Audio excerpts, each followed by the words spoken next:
the sadness of the population, those people who felt a very strong affection for the Queen, with some positivity and some feeling of pride. And I think they're walking away tonight feeling that they have pulled that off. We cannot ignore what we've been talking about throughout this entire period of mourning, the fact that it comes at a point of economic crisis for many households. This guy also looks sad. Is it just me or they all look sad? Came to office. You got a flavour of how difficult that is for Liz Truss, barely known internationally, it seems. Some Australian commentators who were doing live commentary on the state funeral didn't identify her as she walked into the palace and thought she might be a minor royal or local dignitary. But what Liz Truss is going to do now, I didn't know her, bro. Boris, is it Boris Lewis? Boris Johnson? That guy was a classic. I don't know why they didn't re-elect him. Looking at all those leaders who came to Westminster Abbey today, interrupting their schedules to be there, looking at the number of people who are watching these events across the world, the question that keeps coming back to you is, how much is this unique to this very special, long-reigning monarch? The Queen will have hoped that she will have fed capital into not just the constitutional monarchy, but into the country, which can be deployed in years to come. But we are now, at the moment, after the aura of her mourning and the ceremonial attached to it, we are now beginning the era when we find out just whether we are diminished, whether our reach takes a dip without Queen Elizabeth. Gary Gibbon in Westminster. Well, as you've just seen, people gathered in their thousands along the route to Windsor Castle to watch the Queen's journey to her final resting place, along the long walk lined with chestnut trees and up the west steps of St George's Chapel, the crowd falling silent as the procession went past. Former Prime Ministers joined members of the royal family and the Queen's personal staff at the committal service in St George's Chapel, while this evening the royal family are holding a far more private burial service. Our correspondent Andy Davis is with me, and this one is off camera. It is a moment behind the castle walls here that I mean, I'd understand that, bro. Like, you know, you gotta keep a straight face for the other people. Like, you can see King Charles, like his eyes, you can see, like, when you zoom in closer, you see the water inside, and the guy was about to cry. I get it, bro. If my mom passed away, I'd be in tears. Like, I don't want to be on camera. Like, yeah, these guys, they did pretty well. I'm sure they're definitely crying behind the wall.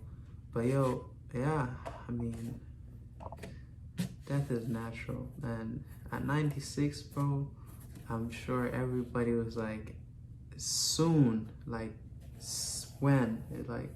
Everybody was like waiting. Of us will see. It's expected to take place within the next 20 minutes or so, and it'll happen in a very small chapel just to the side of the choir where we saw the royal family gathered for the committal service this afternoon. It's in the King George VI Memorial Chapel, and what we understand will happen is that the King and members of his family will gather there. The King will scatter earth on the coffin of his mother, whereupon the coffin will be interred beside the remains of her husband, Prince Philip, her parents, and the ashes of her sister Margaret. It will be a final private ceremony. Ashes? So they burned them? Who, ever since the day the Queen died, have been immersed in this extraordinary series of ceremonial rituals. She's not getting burned, is she? Which culminated in today's very moving committal logically service. no, because she's the Queen. Service like the one in Westminster For sure Abbey they'll just let today, her. which has been followed intently by many people throughout Windsor. You know, you walk past the pubs and there are people sitting in there today in silence watching this unfold. And by the long walk, there were thousands today who'd gone there to watch that final, remarkable procession. This is how the day went here in Windsor. Even a town steeped in a history of royal moments must have wondered at this one. Thousands made their way in this morning, one day perhaps to tell others, I was there. Where have you come from? Oxford. From up near Hull? East Anglia. Warminster. But I used to be stationed here in Windsor as a guardsman and for 30 years as a fireman, believe it or not. So doing the right thing, bringing the family up to say goodbye to a great monarch. It's very upsetting. I'm struggling to not cry now, so it's going to be an upsetting day. Beneath the line of immaculate towering flags clad in wreaths, They filed past shop windows adorned in portraits. There were notices of bank holiday closures, whilst the queuing felt almost ritualized by the images of recent days. Then beneath the castle came another sweeping scene to define this day, amidst the many others on the screens before them.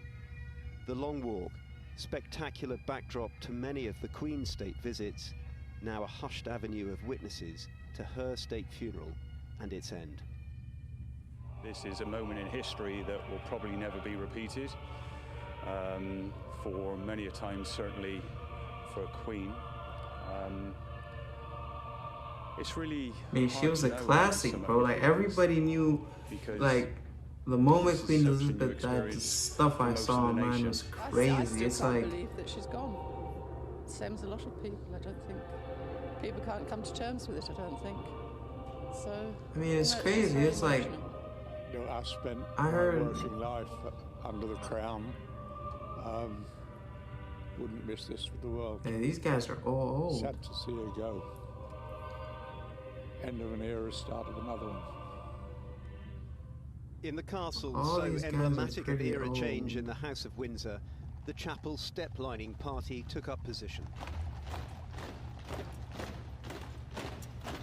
Oh, these guys are knights. And as the minute gun fired,